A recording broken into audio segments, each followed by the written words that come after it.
Link TV, connecting you to the world. Link TV is viewer supported. Watch more at linktv.org. Link TV presents Mosaic World News from the Middle East. Here are today's top stories. Libyan revolutionaries to reject African Union proposal unless Gaddafi resigns. Syrian students stage rare rally in Damascus. And Yemeni opposition rejects Gulf initiative. Mosaic World News from the Middle East begins now.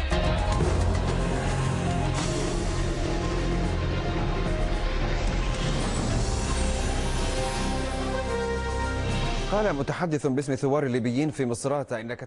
spokesman for the Libyan revolutionaries in Misrata said that this morning Gaddafi's battalions shelled an iron and steel factory and a number of other targets using Russian-made Grad rockets in the besieged western city. Meanwhile, the eastern parts of Libya are relatively calm after the revolutionaries regained control of Ajdabiya city. Revolutionaries said that they sent patrol teams to the west. The teams reached halfway between Ajdabiya and Brega, but did not advance en masse into Brega. Meanwhile, a mediation delegation from the African Union arrived in Benghazi. Prior to the delegation's arrival, the revolutionaries said that they welcomed the roadmap that it had prepared in order to end the conflicts in Libya. However, the revolutionaries made it a condition that Colonel Gaddafi step down from authority. NATO welcomed the mediation, saying there is no military solution for the conflicts in Libya. The continued fighting and the negative impact of each battle preceded the African Union's peaceful efforts to stop the whirlpool of flared conflicts in Libya, which started on February 17th. This is the situation in Ajdabiya, which has been recovered from the grip of Colonel Gaddafi's troops by revolutionaries. The revolutionaries seem to have learned their lesson from recent experience and appeared to be more relaxed. They are lingering around the battlefield instead of pushing forward to the west, chasing after Gaddafi's troops that are fleeing to Brega. However, the revolutionaries said that they sent patrol teams 40 kilometers west of Ajdabiya, which did not encounter any resistance. Brega is 80 kilometers from Ajdabiya.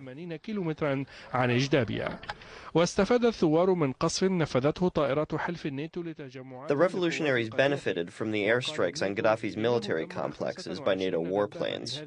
NATO said that 25 of Gaddafi's tanks were destroyed in its airstrikes on Sunday. 11 of these tanks were at the western entrance of Ajdabiya, 2 were in southern Brega, and the rest were near Misrata in the west, which is besieged by Gaddafi's battalions. A spokesman for the besieged revolutionaries in Misrata said that Gaddafi's battalions shelled targets in the city with Russian-manufactured Grad rockets on Monday morning. Reports of more fighting come as the African Union continues its mission, which was welcomed by the revolutionaries. But the revolutionaries' condition that Gaddafi relinquish power makes the fate of the African mediation unknown.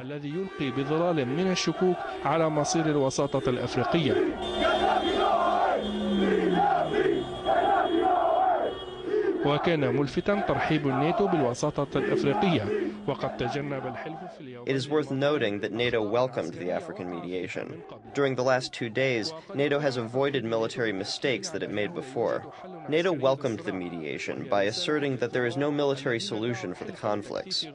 This was a message to the revolutionaries, who called on the coalition to intensify its airstrikes on Gaddafi's troops and provide them with the necessary weapons to end the conflict. The Western allies still seem to be hesitant about proceeding with this request. The African delegation, headed by South African President Jacob Zuma, met with Gaddafi on Sunday. The delegation's peace plan was officially accepted by Gaddafi. According to the initiative's text, the plan includes an immediate ceasefire, facilitating the delivery of humanitarian aid to civilians, and beginning negotiations between all Libyan parties. This will help determine a transitional phase to conduct sufficient political reforms and eliminate all factors that led to the current crisis. Gaddafi seized the opportunity to present himself among his supporters during the African leader's visit, as if Libya is enjoying security, stability, and relaxation.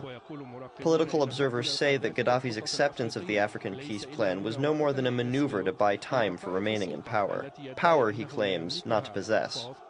According to these observers, no political or military resolution could dominate the situation for long in light of the current circumstances.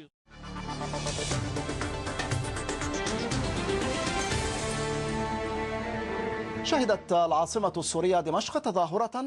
Syrian capital, Damascus, witnessed a demonstration launched from Damascus University's Faculty of Sciences and another from the Faculty of Arts. One student was killed and several others were arrested.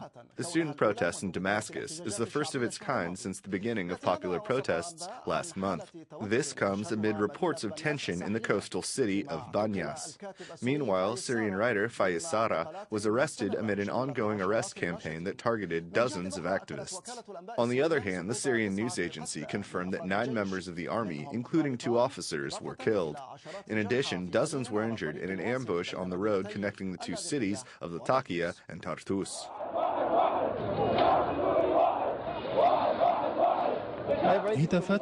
Chants stressing national unity were echoed by students of the Faculty of Sciences in Damascus. They also chanted in support of Daraa and the demands for reform raised by Syria's popular movement. And this might also be a response to the accusations of sectarianism being directed by some parties.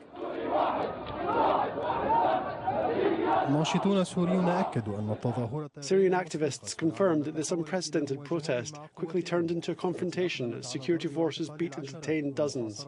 According to activists, security forces also encircled the protesting students in the university and locked the gate. Meanwhile, those close to the government warned of what they referred to as a security threat. There's a difference between demonstrations calling for reform and armed parties shooting people with the aim of inciting division and chaos. For this reason, I believe that since these groups were not really able to escalate the situation towards the top echelon to attain their goals, they are now attempting to escalate it within the masses.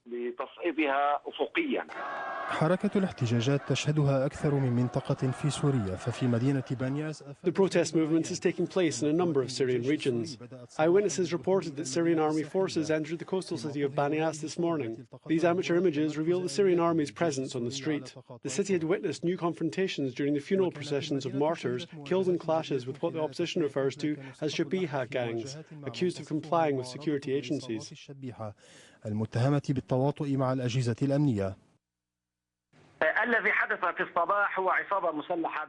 This morning, an armed gang entered the city around dawn. Phone lines had been cut off throughout the night. They worked again for 10 or 15 minutes, the time during which the operation was executed by those we call the Shabiha. The residents know their names and traits. They are led by a man from the Sha'abo family. We know his name and identity as well. He is Hafez Munzer al-Assad's companion. They fired at the Qubayat Mosque and the Abu Bakr al-Siddiq Mosque. They also fired at a large number of people.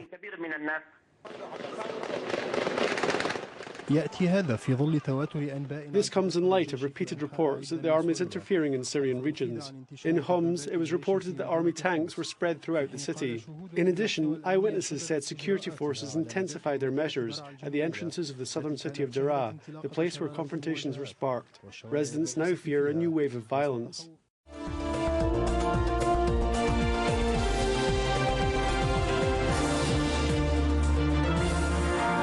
تحت ضغط الشارع الذي توحد في جمعات المحاكمة والتطهير خلف مطلب محاكمة. Under mounting pressure from the Egyptian public, especially since last Friday's day of trial and cleansing in Tahrir Square, the state prosecutor general has summoned the top brass of the former Egyptian regime. In his comments about the audio recording released by Mubarak, the state prosecutor said that the tape will not change the course of the investigation.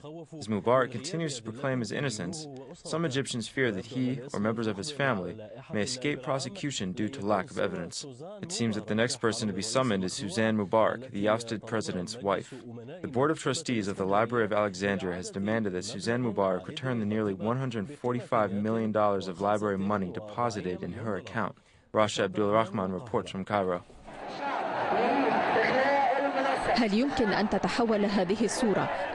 Will this scene witnessed on the Friday of trial and cleansing at Tahrir Square come to life? The state prosecutor general and the Egyptian authorities have summoned former President Hosni Mubarak and his 2 sons for questioning. In his first audio recording since his ouster nearly 2 months ago, Mubarak insisted that he is innocent of all charges he is faced with, including profiteering and abusing power. He added that he will file legal charges against anyone attempting to distort his or his family's image. This is an embarrassment to the Supreme Council of the Armed Forces. It's also an act of provocation against the Attorney General. In a meeting held in front of an audience, I personally asked Hillary Clinton about the estimates of Mubarak and his family's wealth in the US. She said that estimates of Mubarak's wealth will probably be very hard to verify, adding that the number runs in the billions. However,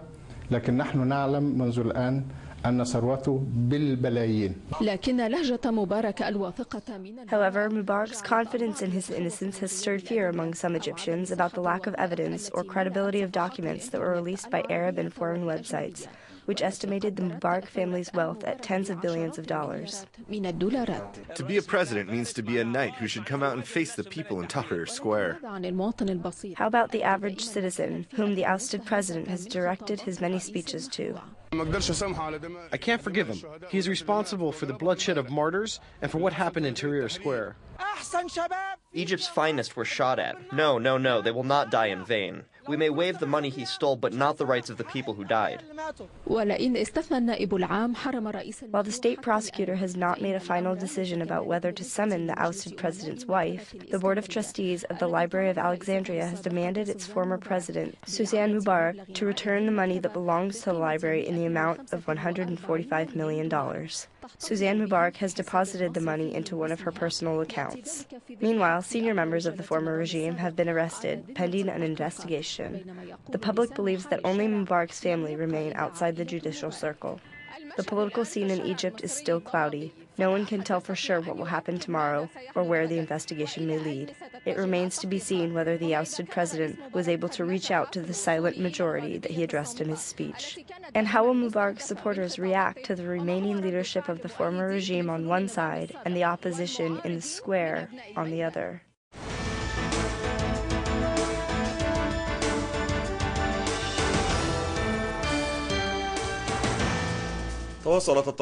Demonstrations demanding the resignation of President Ali Abdullah Saleh continued across Yemeni cities.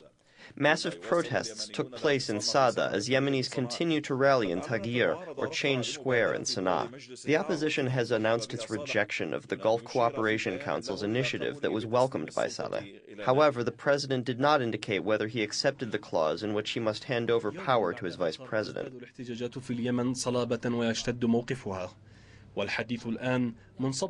Day by day, protests in Yemen and the stance they've adopted gain strength. At this moment, talks revolve around the political efforts being made to end the crisis in the country in order to avoid an armed solution. The political efforts coincide with the continued sit-ins and protests demanding the downfall of President Ali Abdullah Saleh's regime.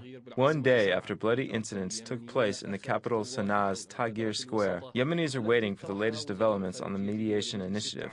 It was proposed by the Cooperation Council's foreign ministers following their meeting in the Saudi capital, Riyadh. The initiative stipulates that the President of the Republic transfers authority to his Vice President, Abdurrabbu Mansour Hadi, and that an opposition-led national unity government is to be formed. This government would have the right to form committees and specialized councils to facilitate political, security, and economic affairs, write the Constitution, and hold elections. Following the unveiling of the initiative's clauses, the Yemeni president accepted to peacefully transfer power within what he called the framework of the Constitution. A statement issued by the Presidency of the Republic indicated that Saleh welcomes the initiative. However, the statement did not indicate whether or not he accepted to transfer power to his vice president. At the same time, the statement indicated that Sana'a will positively deal with a proposal made by the Cooperation Council's foreign ministers as the basis for dialogue. The regime's welcoming of the initiative was met by its absolute rejection from the youth of Tagir, who viewed the initiative as biased in favor of President Saleh. In addition, the youth noted discrepancies between what was discussed in Sana'a with the opposition and what is being reported right now by the media.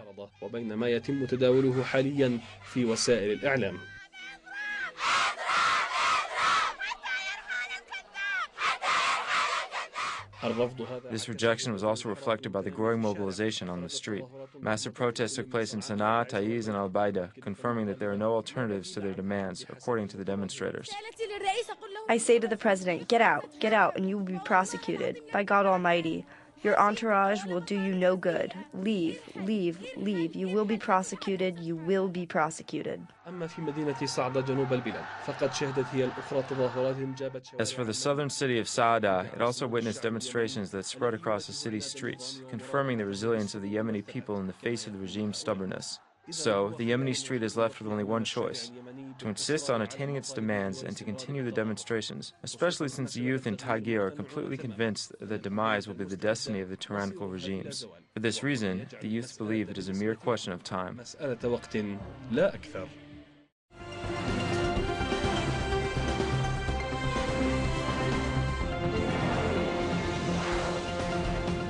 Ivory Coast contested leader Laurent Gbagbo has been detained. This after troops loyal to his rival Alassane Ouattara stormed his headquarters. Gbagbo's capture comes after French and UN armored vehicles advanced towards and launched air attacks on Gbagbo's residence in Abidjan. The operation comes one day after UN and French helicopters fired rockets at Gbagbo's residence on Sunday. Gbagbo has refused to cede power to Alassane Ouattara, who's been internationally recognized as the winner of the November presidential election. Okay, we're going to cross on over and discuss this more with Ni Akute, who's African policy analyst there from Washington. Ni Akute, with this arrest, tell us how things are going to unfold in terms of a future being carved for the people on the Ivory Coast. I think, obviously this is a major milestone because so long as Mr. Gbagbo was free and was claiming that he was the president, the country could not move forward. So, in every respect, this is a step forward, but it by no means means that Côte d'Ivoire is out of the woods, so to speak. It actually means, a number of people, including myself, we've been putting out this idea, and it's almost a cliche that now the hard part starts. That the hard part for Mr. Ouattara now starts as president because the country is extremely divided. There's been good analysis, as you can imagine. I've been monitoring a lot of analysis, and much of it is good. But one area that people are glossing over is that the divisions in Côte d'Ivoire go very deep. It did not start with the elections. It did not even start with 9 years ago with the civil war and the attempted coup. If you ask me, it goes back all the way to pre-independence days and what the policies followed by the first president, who actually Dr. Ouattara worked for. So I don't want to make it too complicated, but the fact is that it is going to be very difficult because there are deep-seated divisions in the country. On the other hand, I have met, Mr. Ouattara used to live in Washington and work at the IMF. I live in Washington. So we've come into contact, I've dealt with him, and I think that he's quite capable of, both in his personality and his professional training as an economist who ran the world, the IMF. He has connections to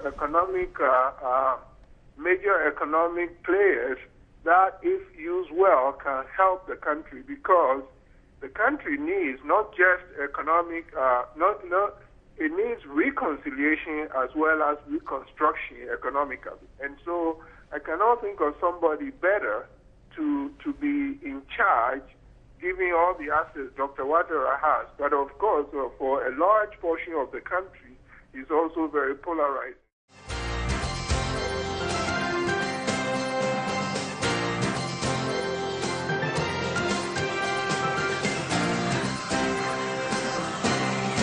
Speaking today at the biannual gathering of European ambassadors, Prime Minister Netanyahu reiterated that Israel will not tolerate Palestinian firing on innocent civilians.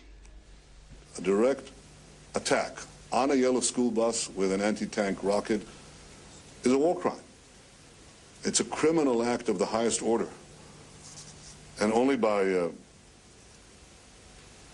luck, only by an act of God, were the casualties reduced. There is one child now fighting for his life, but it could have been a horrible catastrophe. No country can accept such attacks. We do not accept it.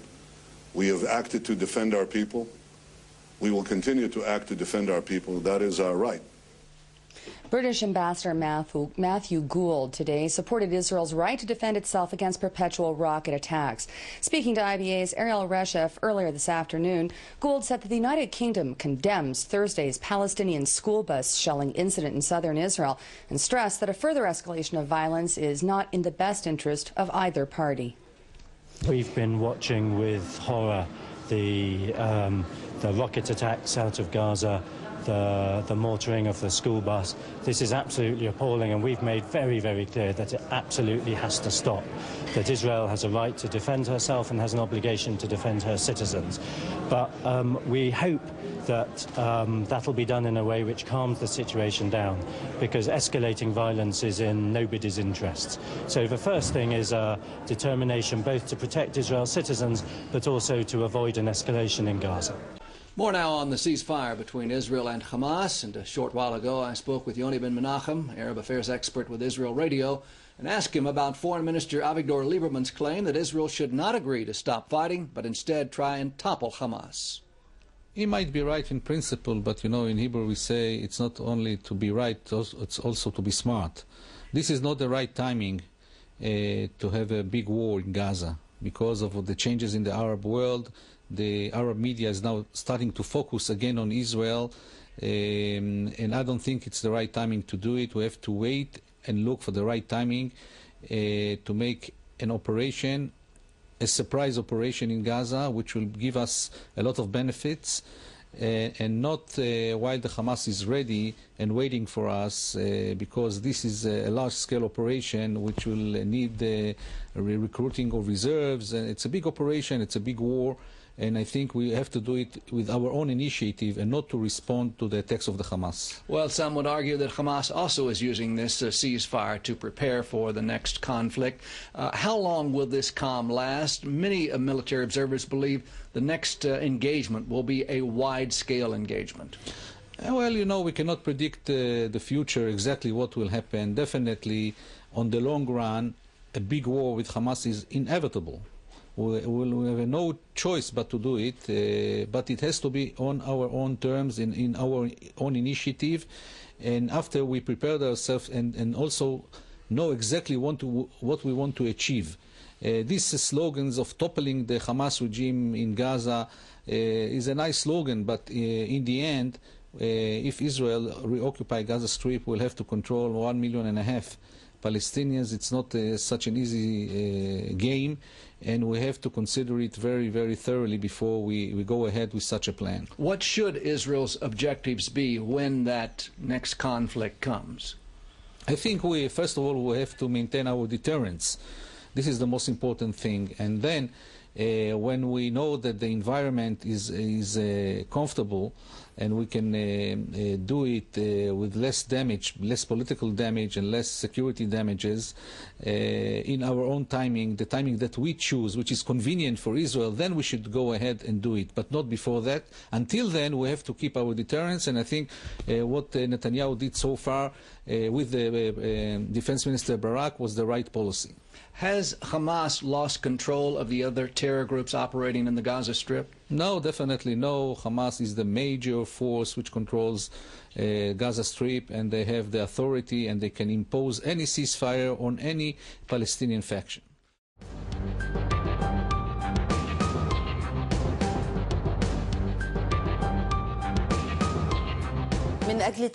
In order to immortalize the martyrs of the January 25th revolution, writer Imad Abu Basha published the revolution's first encyclopedia. The encyclopedia contains a biography of every martyr who sacrificed their life for the redemption of their country and their belief in justice and democracy. These martyrs' stories are to be circulated through all media organizations. After today, silence will no longer impose its fear, so bring peace to Egypt and its people. Generation after generation will live with the memory of the martyrs who rebuilt their beloved country. They made their voices heard in order to establish the principles of justice and democracy. Today, their names are published in the very first encyclopedia for the martyrs of the January 25th revolution. I was one of the people in Tahrir Square, and I had to commemorate the victims and commemorate the blood of the martyrs so that they will be remembered forever. They are Egypt's martyrs, and they are the ones who made the revolution. I'm a little older, and what we couldn't do, they did. Writing the Martyrs' encyclopedia is very important because we should always remind the military council and honorable governments that these martyrs died to end corruption and to attain the demands of the revolution. The pictures of the revolutionaries must always be in front of our eyes.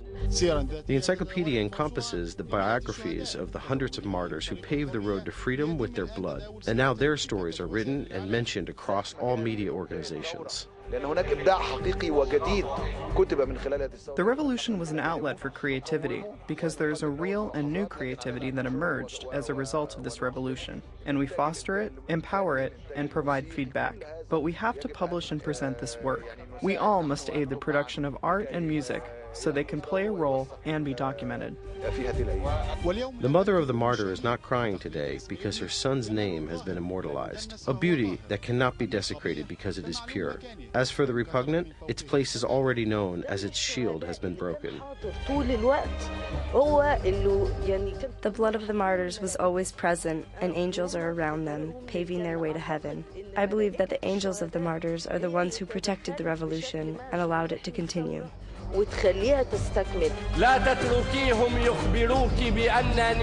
not allow them to tell you that I have become trivial and misdirected. I am your son, and those who want it decide on it, and are inspired by it. They are your sons as well.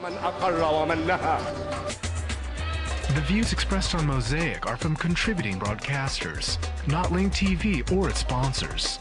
The production of Mosaic is made possible by grants from the John D. and Catherine T. MacArthur Foundation, the Firedoll Foundation, and by support of viewers like you. Thank you. Watch Mosaic World News online. Stay up to date with breaking news, read our blog, get transcripts of past shows, and more at linktv.org/mosaic.